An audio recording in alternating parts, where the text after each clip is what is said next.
Hey everybody, Alkid Day 21 here. Well, you can see I got the MGD parked up here, changing the oil. You'll also notice I have the oil drain tube right out. That's why there's oil all over the frame there. That's because I got a new little trinket for this thing yesterday. A temperature gauge.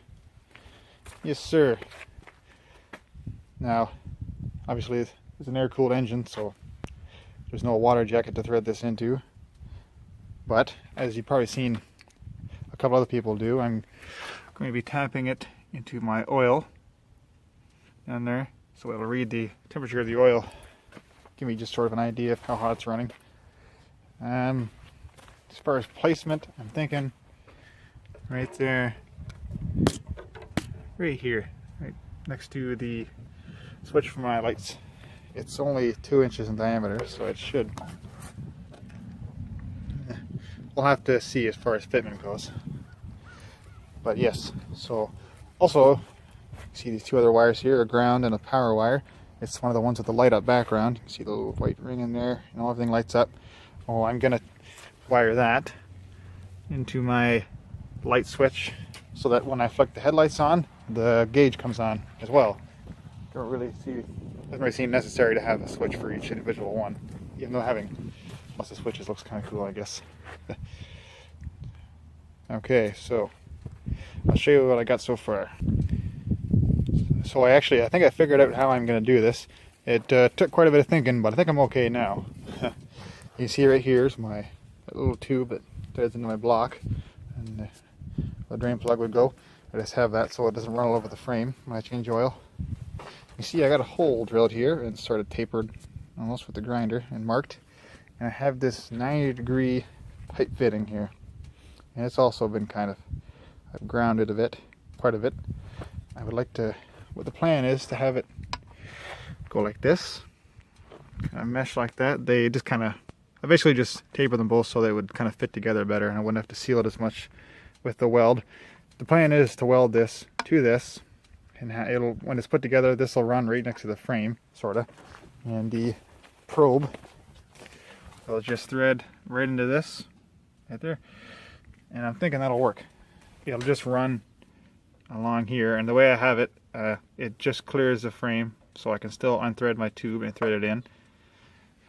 So yeah, basically that's what I think is gonna do it for this. I'm hoping it'll work. I don't really see a reason for it not to work.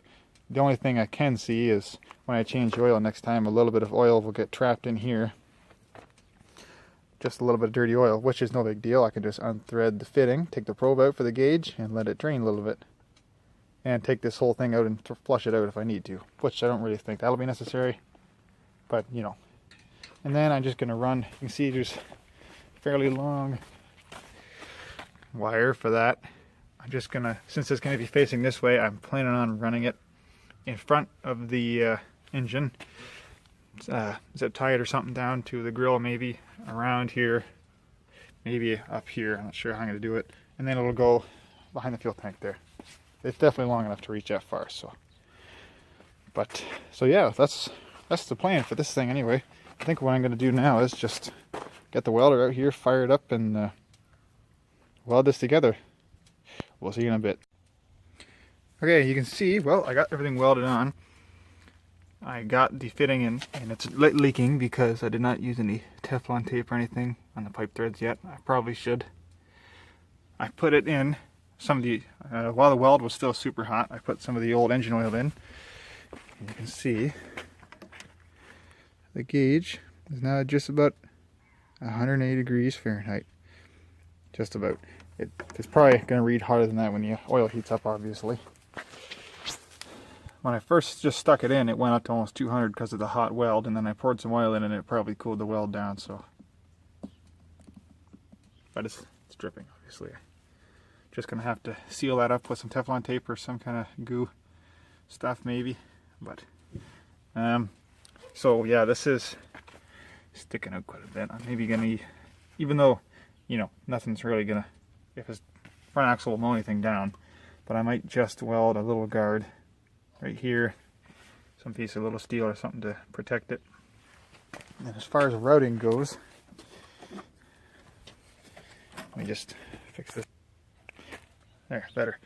It's probably going to do something like that. Maybe go attach up to the grill or something. Those bars up front to keep it just away from, not lying against the hot cylinder head of the engine. And then it'll end up right there. I'm still going to have quite a bit of this line left. Or wire, I should say. Which is good. I'd rather have a little bit too much and not enough. But yeah, so it works. Is that cool or what? Okay. Alright, well, and that clears. The 90 clears the frame. I threaded it in there, tightened it up as snug as I should with no problem. It cleared just fine, so yeah, so I'm going to try and seal that up and maybe seal the weld up with some stuff too, just some high temperature stuff just to be sure. Give it a coat of paint so it doesn't rust. And we'll get back to you on that. Alright.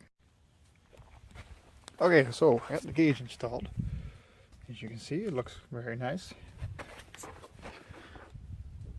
Should be fairly easy to see. I got the wiring done actually for the light. It's hard to see, but it is on. Oh, yeah, it is on. So that's good. That'll look nice at night. Can't seem to get that fitting to seal. I have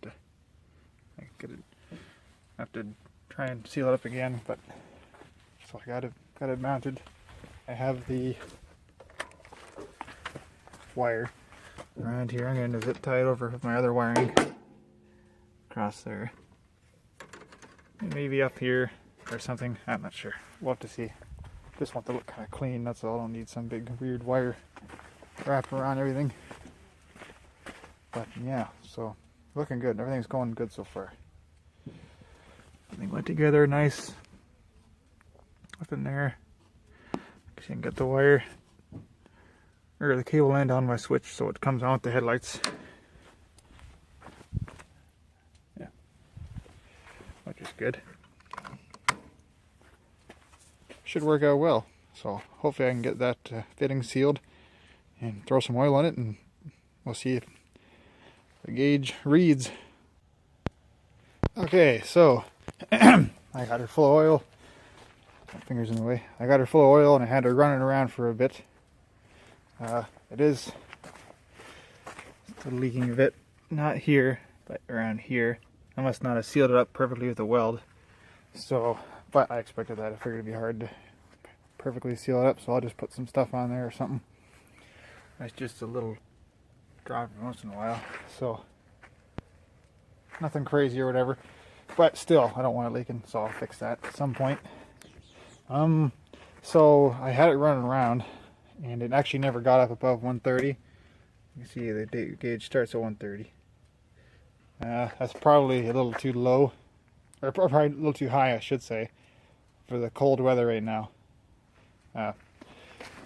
This is, I gotta keep my hand on that. It's cooling down already. It did get up a little bit, just at the 130 mark, never above that.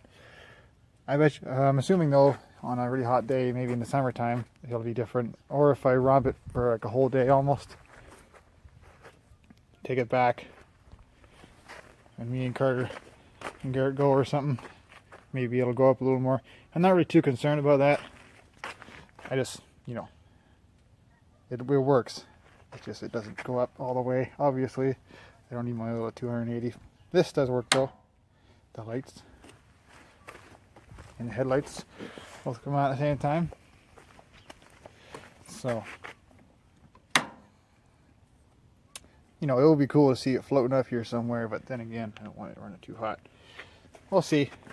I'm not too really upset about it. I was a little disappointed that it didn't move very much, but it, yeah. So yeah, that turned out okay. Oh, also I put a new battery in this thing today. Brand new, which is good because the old one's over there. It wasn't holding up that well. Just that I have lights on this thing and I use them fairly frequently, so that would drain the battery, especially if I don't keep it at full throttle. What I think I'm going to do is actually put the old battery in the Ford, because the Ford has a really good charging system, and it doesn't have lights or anything on it, so there's nothing to drain the battery. If I give it a good charge for 2 amp for like almost a whole day, I bet you it will take a charge. It's just that this thing always drained it pretty bad. I've had it for a long time and it's died like 100 times or whatever. So, but anyway, as far as the MTD goes, I guess that's not too bad, really. Nice to get a voltage meter as well. Around, not very much room to put one though. Maybe build some little custom steel thing that kind of just barely angles out of there or something. Yeah, like it's warm, but I can put my hand on the exhaust, so nothing's getting too hot right now. So I would still call this a success. Some may say it's a pointless gauge and it doesn't really do anything. Well, that may be true to some, but I think it's still kind of cool, I guess. So whatever. Plus, that'll look cool driving around at night with the light on.